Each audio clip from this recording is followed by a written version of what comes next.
Hi everyone! I just want to share to you my slimming journey.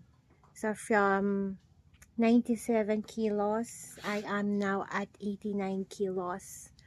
And I've been trying tirzepatide. And from my 3XL size, I'm now large. So, sukat-sukat sa aking cabinet ng mga damit na tinatago. Ngayon, nasusuot ko na. Kasya na sa arms. Yan. Nakaka-proud and confident talaga pag pumayat ka.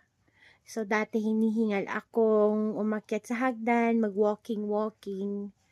So, yan. Thank you sa aking mga friends who continually inspire me, to push me, and motivate me to slim down. Yan. So, I've been injecting tirzepatide and it's so far, wala naman siyang side effects.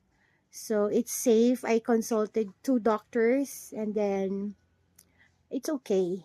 Yan, ililesen talaga niya yung cravings mo, yung appetite mo to eat.